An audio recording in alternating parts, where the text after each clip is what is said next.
So I just got off the phone with my mom. My mom is like the baddest person on earth. I think most people think that about their mom though. No, seriously, she's the bomb diggity. Like, I feel like she has encapsulated unconditional love from my perception. And I'm so glad that she's in my life. We don't connect often, but when we do, we have profound conversations. There's like a really satisfying interplay of ideas. And this last conversation that we had to do with a couple of things. The first thing was how to respond or react to people who fuck you over. There's many ways of getting fucked over, I'm sure you can agree. And pardon my French, but keeping it real. Okay, so I was telling her I wasn't quite sure on how to navigate or interact with somebody who has fucked me over. I think there was 3 things that came to mind. I was like, okay, do you act passively aggressive towards them and block them out of your life? Or do you forgive them but not forget? Still act graciously and kindly and compassionate towards them, but limit your time with them? There was a third thing, but I can't remember. But so let's just go with the 2. You act passively aggressive and cut them out of your life while, internally holding resentment and hostility towards them? Or do you forgive them and still be gracious and kind and compassionate towards them, but limit your time with them? I figured, it's funny, you ask the question, you get the answer, right? Sometimes you just need validation from other people or confirmation, but ultimately I feel like you know the answer. So I basically answered my own question. I said, well, I think the best, either way it would be fine. It just depends on what kind of outcome you want to achieve. You could do the passive aggressive stuff, but I think that's not very beneficial to you or the opposing party. Oh, the third thing was, do you confront them and tell them how you feel? But then I thought that wasn't applicable as well, because some people haven't reached a certain level of maturity and they might attack you for your honest insights or feelings or communication, or they might pretend like they have reached some type of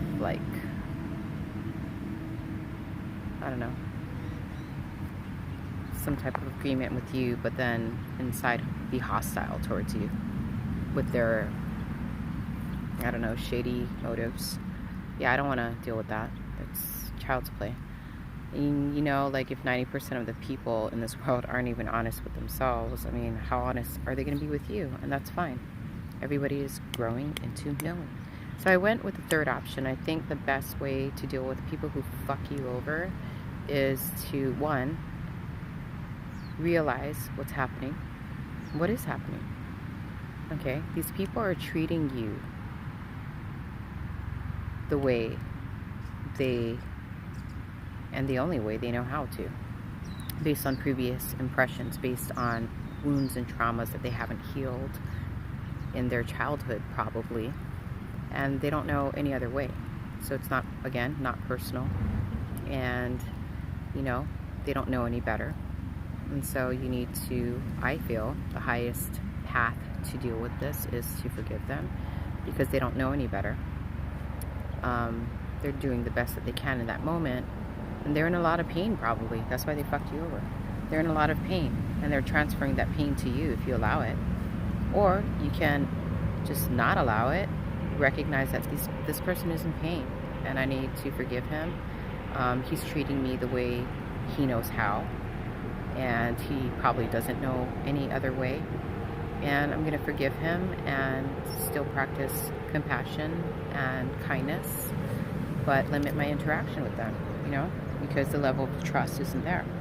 You can still be cordial towards people if the trust is there. It's not the easiest thing to do. It's easier to just block people out, right?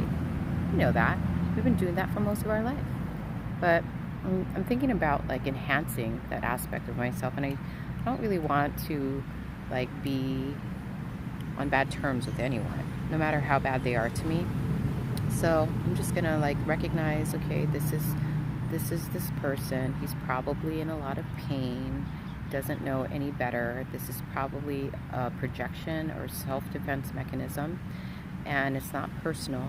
I'm gonna forgive this person so that I don't hold any resentment or negatively charged emotions in me, because it's not beneficial to you or them to hold negatively charged emotions in you. It's toxic, and it's heavy, and it's draining. So yeah, forgive, recognize, forgive, practice compassion, but then limit your interaction. And if you can't limit the interaction, you're going to have to find a way to disconnect internally and not allow it to affect you externally, if that even makes sense. We were also talking about power and how, in our society, in this world, we perceive people to be powerful based on sheer grit. Like, oh, I'm so powerful, I can build this thing, or I can like move this thing, and I'm so powerful. Is that real power?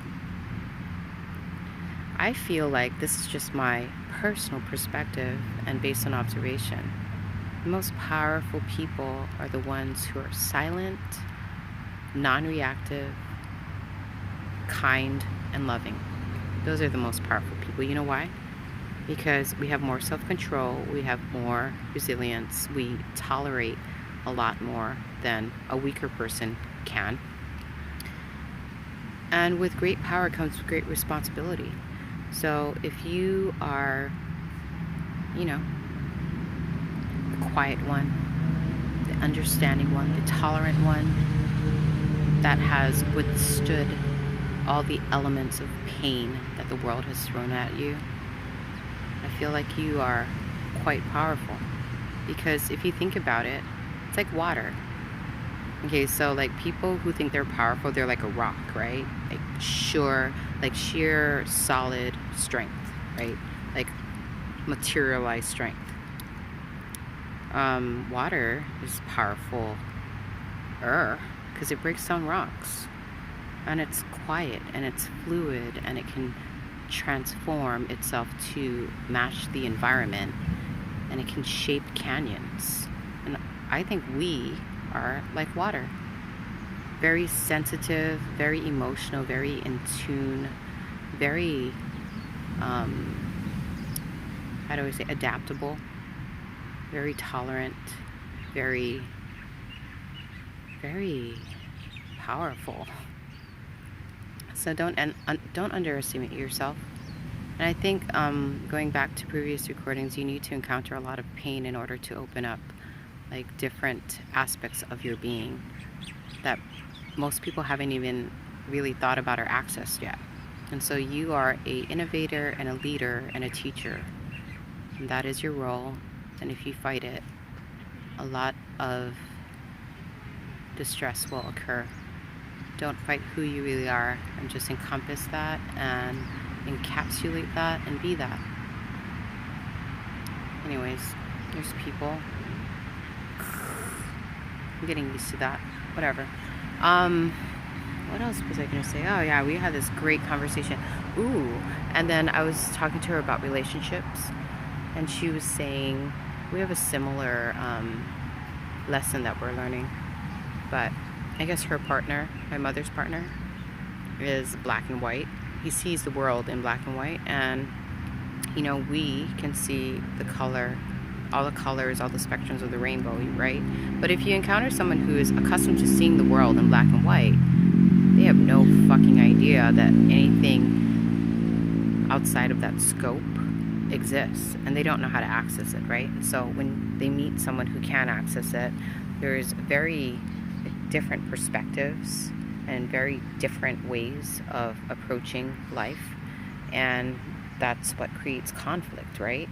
Somebody who sees black and white, somebody who sees color, But the thing is, we, being able to see color, are able to become that necessary component that the black and white seeing people are in. Like, we are the necessary component that can help them to access, and we can teach them how to see the world differently, you know? But the reason why they fight is because they're comfortable seeing the world through those lenses. And when something that is unfamiliar, I think you can agree, or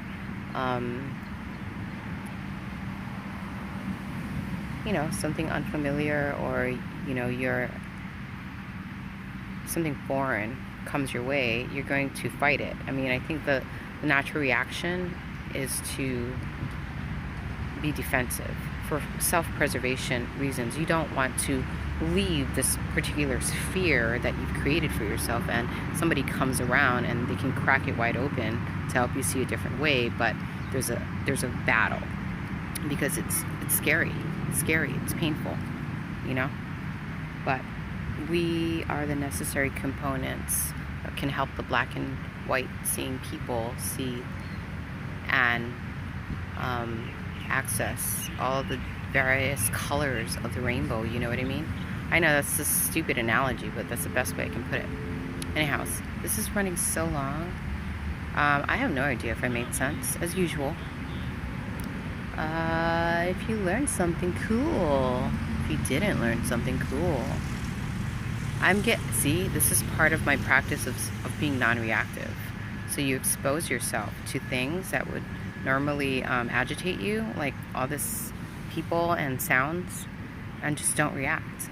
That's how you work the muscle. I mean, it's easy. You can go hide in a mountain away from everyone. I mean, it's so easy, but then you're not working any muscles. And then when you're exposed to things like this, sensory overload. But then if you slowly expose yourself to things that make you feel uncomfortable, and then you practice non-reaction, you can always access this place of peace within yourself. And that's why we've chosen this.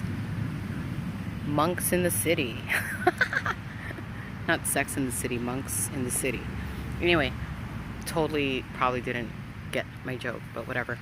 Have a beautiful day. Thank you for watching, and blessings. Amen.